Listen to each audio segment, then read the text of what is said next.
You're watching a Highwire Media podcast. Hello and welcome to the Big Deep Breakdown, where we talk all things Dallas Cowboys. And of course, this week we're diving into all the latest headlines. And with that, give us your thoughts in the comment section below on all the topics we covered. And if we got something wrong, let us know. So with that, on to our first topic. A Cowboys insider revealed 3 free agents the Dallas Cowboys whiffed on thanks to Jerry Jones' cheapness. Incredibly, the Dallas Cowboys have already accomplished more in free agency this year relative to last offseason. That speaks volumes when you consider their biggest external signing is pass rusher Dante Fowler, who inked a 1-year deal worth up to $8 million. While not a splash for most NFL teams, Fowler's contract is a bank breaker around these parts. In fact, it's Dallas's biggest signing from outside the organization in years. The Cowboys still have close to $40 million in cap space after the first wave of free agency. And of course, that can be attributed to the restructuring of Prescott and Lamb. Extending Micah Parsons will only add to the pot. But it is fair to wonder why the front office reworked Prescott and Lamb's deals if they were just going to sit on the newfound cap room. Maybe they're scheming a big trade or signing. Maybe they're preserving funds for extensions like Tyler Smith and Deron Bland. While we await the next move, The Athletic debriefed the team's first wave of transactions and revealed 3 players in particular it missed out on because Jerry Jones wasn't willing to fork over the necessary money.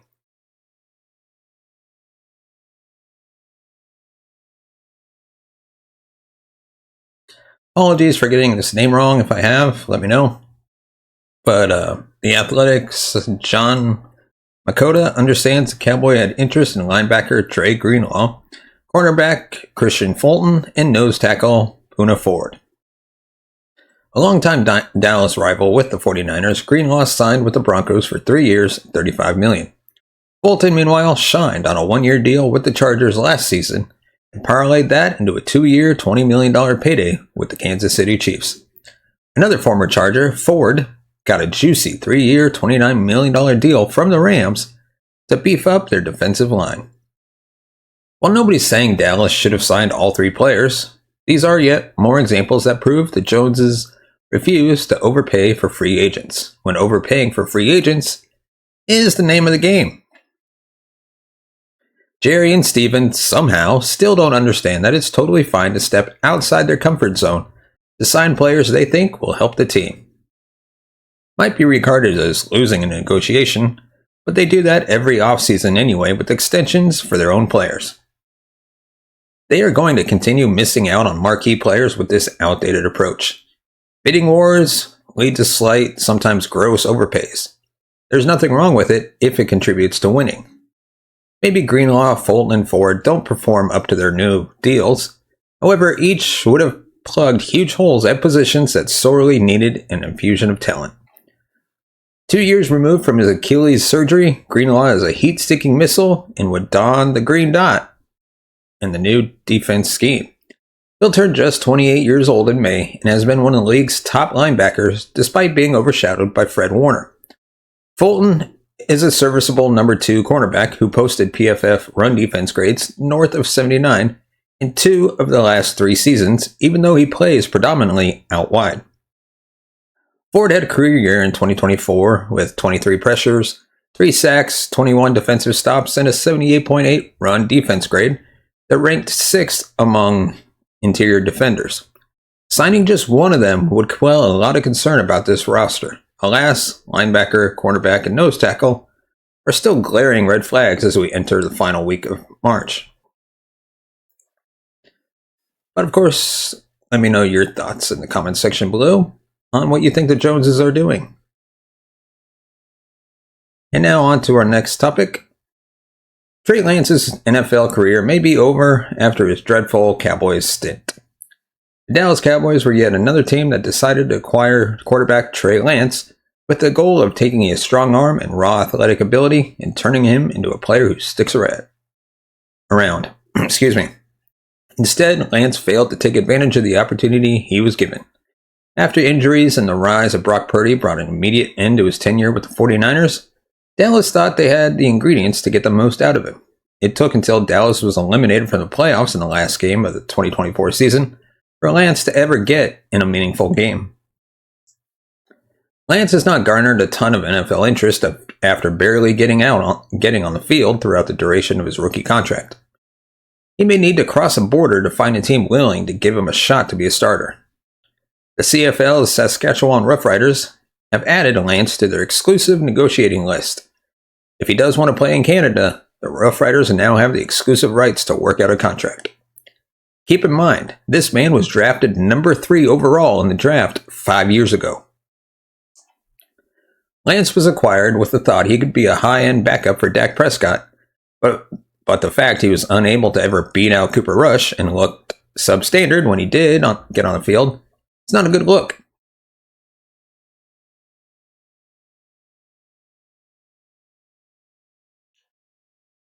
Lance was given moments to shine, but he rarely did anything with them. Lance famously threw 5 interceptions in one preseason game during the last of his 2 seasons with Dallas.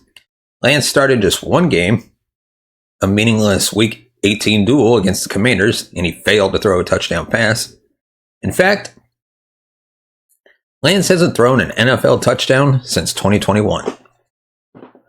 While the former North Dakota star was essentially drafted after one FCS season, and the whole idea of picking him that high was that he was a raw bundle of traits who needed to play in order to work out the kinks, one would hope that he flashed enough in 4 years to warrant more interest. Lance may have been set up to fail due to his injuries and the odd situation he was stuck in Dallas. However, as his CFL interest confirms, Lance wasn't doing enough on his own accord to stick around in the pros. And now on to our next topic, something that's a little unusual surfacing. So there's been rumors about a potential Dak Prescott trade, so we're going to take a look at 3 teams the Cowboys could call if they're actually looking to trade Prescott, which not happening, but we got to talk about it. Everybody calm down. The Dallas Cowboys have not traded quarterback Dak Prescott, and yes, it would be absolutely crazy to think they would. But there is potential reasons too. But a new rumor has emerged by way of a Cleveland Browns source that says the Cowboys and Browns are discussing a potential deal involving Prescott. Now take that with a grain of salt, or take it and run with it for all that matters. Either way, it is certainly a shocking and ludicrous idea. But Jerry Jones runs his own race, and he runs it by his own rules. That much we know to be true. So if the Cowboys were actually considering doing the unthinkable, which teams would make sense? There aren't many truly quarterback-needy teams right now. So first and foremost, you have to go with a team which owns the number 1 overall pick in the 2025 NFL Draft. At the moment, it looks like the Tennessee Titans are going to take Miami quarterback Cam Ward. It seems like a foregone conclusion. But if they thought the roster was ready to compete now, and to be truthful, there are some solid parts in place, particularly on defense, then Prescott does make sense. You'd have to believe that first overall pick would be involved in a deal. But the real question is, what more would be involved for Tennessee? Next, the Cleveland Browns. The Browns have been stuck in a quarterback purgatory for what seems like forever, and a Deshaun Watson trade could be made right by somehow pulling off a deal for Dak. But it just doesn't make sense. The money, in no way, shape, or form, makes sense. I'm not a cap wizard and do not claim to be one, but there does not seem to be a logical way Cleveland would be able to pay both Watson and Dak, unless the Cowboys willingly took Watson's contract. And folks, that move might set the city of Dallas ablaze. The other obvious team who would come calling is the Pittsburgh Steelers, who just drafted Russell Wilson, or not drafted, but signed Wilson, among others. Prescott is younger and, quite frankly, the better option at this point. Dak would make the Steelers a legitimate Super Bowl contender without question. Again, this seems asinine to even entertain, but here we are. Some sports personalities started the rumor and claimed to have a source, so we have to talk about it. Pittsburgh defense is mostly set up to succeed right now. They have newly acquired DK Metcalf alongside George Pickens and will likely add to their backfield. Plus, You can't get much better than the consistency from Mike Tomlin over the years. So let me know your thoughts in the comment section below.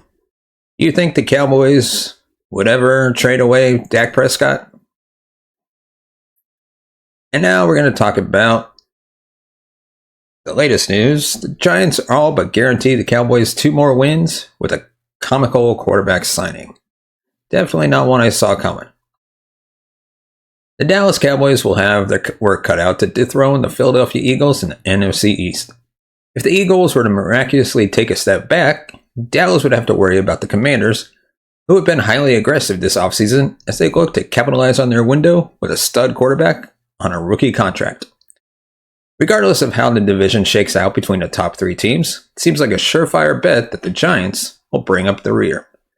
While the Giants have made a few eye-catching signings in free agency, they are expected to be among the league's worst teams yet again. They own the number 3 pick, but in a poor quarterback class, it is no surprise they've been on the hunt for a stopgap veteran. The G-men swung and missed on Matthew Stafford initially, and they've all but pulled out of the tiresome Aaron Rodgers sweepstakes when they signed Jameis Winston to a 2-year contract over the weekend. The Giants might be fun with Winston under center, but this move all but guarantees the Cowboys 2 wins next season. Dallas has won 8 consecutive games over New York, including 13 in the last 14 meetings. 8 of those 13 wins came by a margin of at least 14 points. It has been a one-sided rivalry the moment Dak Prescott entered the league. The front office has asked Prescott to carry the team in recent years, but that has not bucked the trend. Even in games that Dallas had no business beating New York, they've managed to come out victorious. It must be said that Winston will make the Giants fun. He has an infectious personality, and he's the most talented quarterback they've had since Eli Manning. The former number 1 overall pick breathed life into a previously anemic Browns offense after he replaced Deshaun Watson last year. Winston's rocket right arm and gunslinger style of play will help keep second-year receiver Malik Nabers happy. May even help New York win a few more games. The problem with Winston is he's incredibly careless with the football. He owns a lofty 3.5% interception rate in 105 games and 111 total interceptions. He only played 12 games last season and still had the 6th most turnover-worthy plays among quarterbacks per PFF. As much as the Browns benefited from Winston stepping in for Watson, he still threw 13 touchdowns to 12 interceptions. That ratio is not conducive to winning. As long as Prescott is healthy and the Cowboys plug the remaining holes on the roster, they are primed to pick up 2 more wins over the Giants in 2025. So with that, let me know your thoughts on all the topics we have covered this episode. And if we got something wrong, let me know. And of course, give us a thumbs up if you like our video. Hit that subscribe button down below. Hit the bell notification button to be notified of future videos. And of course, if you want to support the channel, you can buy us a coffee at buymeacoffee.com/thebigd. And what does your money go towards? I am glad you asked. Everything you give goes right back into this channel.